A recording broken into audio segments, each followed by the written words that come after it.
দেখেন কতটুকু কষ্ট। আমাদের জীবনে কিন্তু এত কষ্ট না, সামান্য কষ্ট, কিন্তু ভগবানের জীবনে কতটুকু কষ্ট, আমাদের থেকে দ্বিগুণ কষ্ট ভগবানের। কিন্তু ভগবান কি কাউকে বলেছে কোনো কিছু? বলেন নাই। আর ভগবানের কষ্ট কেন?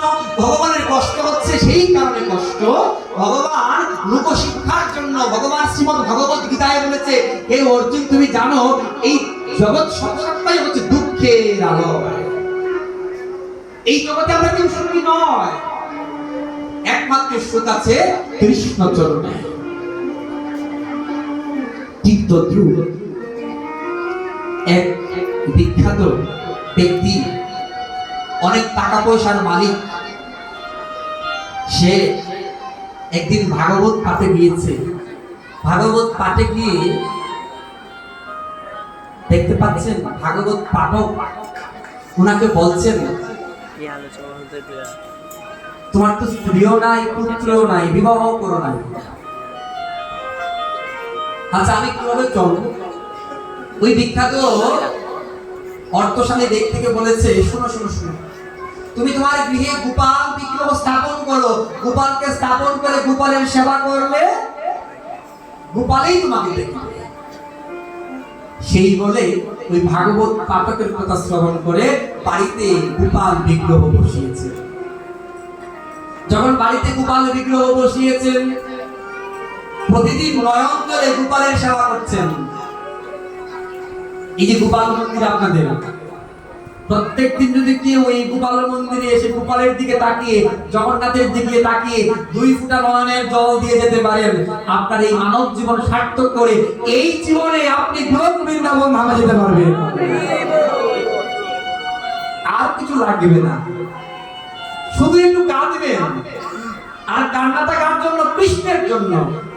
কান্নাটা কার জন্য? গোপালের জন্য। মায়ার কান্না কাঁদবেন না, কাঁদবেন কৃষ্ণের জন্য, গোপালের জন্য।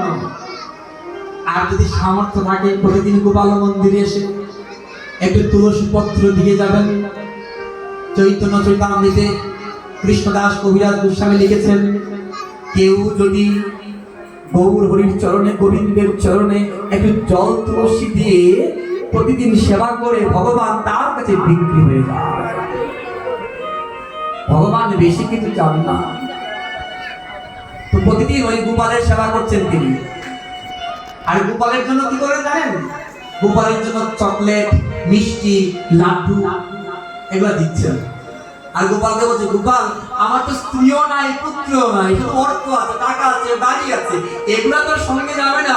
গোপাল তুমি তো আমার পুত্র, আমি তোমাকে পুত্র রূপে ভজনা করছি। বলা হয় নাই যে সম্বন্ধ জানিয়া যে কৃষ্ণ ভজে, কৃষ্ণ তারে নাহি দেবে। সম্বন্ধ স্থাপন না করলে ভক্তি আসবে না, প্রেম আসবে না, অনুরাগ আসবে না, সম্বন্ধ করে ভস্ত হবে।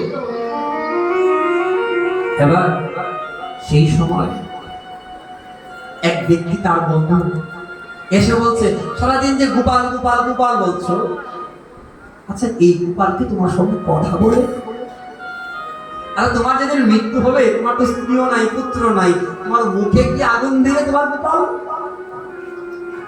বন্ধু, শুনেছি সাধু যার কেউ নাই তার আবার গোবিন্দ আছে। আমি মনে করি, বিশ্বাস করি, আমার গোপালকে আমি পুত্র রূপে, আমি তো গোপালকে আমার হৃদয় মন্দিরে বসিয়েছি। আমার যেদিন বিদায়ের বেলা হবে, যেদিন আমার সঙ্গের সাথে কেউ হবে না, ওই গোপাল আমাকে উদ্ধার করবেই করবে, আমার বিশ্বাস। এই বলে সেবা করছেন, গোবিন্দকে ডাকছেন। কিছুদিন পর সেই ব্যক্তি এই জগৎ সংসার থেকে চলে গেলেন। আশেপাশের লোকেরা মনে মনে ভাবছে, এই কোটি কোটি টাকার সম্পত্তি কে নিবে রে বাবা? কেউ তো নেবে না। কিন্তু আজ যে তার দাহ হবে, মুখ আগুন দেওয়ার মতো তো কোনো ব্যক্তি নাই। তার বলতে কি হতো? সবাই মিলে তার ওই মুখ আগুন দেওয়ার লোক পাচ্ছে। আরেক ব্যক্তি কথা বলে উঠলো, যে কোথায়, সারা জীবন যে গোপাল গোপাল বললো, গোপাল তো আসলো না। যারা কৃষ্ণ ভক্ত দেখবেন বলাই তুলসী মালা দিলে প্রসাদ বুঝি বলে কত কথা কটু কথা শুনতে হয়, কত কষ্ট কত দুঃখ শুনতে হয় দেখবেন। ভগবান বলছেন এই কথাগুলা শুনতে শুনতে যদি তুমি আমাকে ধরে রাখতে পারো, আমি তোমাকে একটু উদ্ধার করব। আমার কাছে আসা এত সহজ নয়। এবার 4-5টা বাচ্চা ছেলে দৌড়ে আসলো, এসে ওই ব্যক্তির মৃতদেহের মধ্যে চিৎকার করে কাঁদছে। সবাই দেখে অবাক, তার তো কোনো আত্মীয় স্বজন নাই, কোথায় থেকে এই বাচ্চাগুলো আসলো। এবার আরেকজন বলছে বাসন মারা হয়ে যাবে, তাড়াতাড়ি করে তাকে শ্মশানে নিয়ে যেতে হবে। এবার যখনই বলো শ্মশানে নিয়ে যেতে হবে, একটা ছোট্ট বাচ্চা জড়িয়ে ধরেছে, জড়িয়ে ধরে বলছে আমার বাবাকে তোমরা নিয়ে যেও না, এই জগতে যে আমার বাবা ছাড়া আমার যে আপন আর কেউ নেই, আমার বাবাকে তোমরা নিয়ে যেও না। পাশের লোকেরা দেখে অবাকে কি, তার তো কোনো পুত্র সন্তান নাই, তারপরে সে কোথায় থেকে সে বাবা বাবা বলছে। সেখানে কিছু পণ্ডিত ব্যক্তি ছিল, যেহেতু একটু সুযোগ পেয়েছি এর কাজ করি, ওই বাচ্চাটাকে কিছু টাকা পয়সা দিয়ে দেই, আর বাচ্চাটাকে কিছু টাকা পয়সা দিয়ে তাকে দিই মুখ আগুন দিয়ে দিই, আর তাকে দিই ধরা দিই, তাকে দিই শেষের কার্যটা করে দিই। তারা বলছে বাবা, যেহেতু তুমি ওনাকে বাবা ডেকেছো, আমাদের সকলের অনুরোধ তুমি উনার মুখে আগুন দেবে। ছোট্ট বাচ্চা শিশু বলছে আমি আগুন দেব।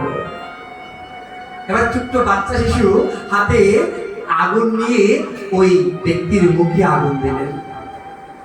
যখন ওই ব্যক্তির মুখে আগুন দিলেন, আগুন দিয়ে দাহ কার্য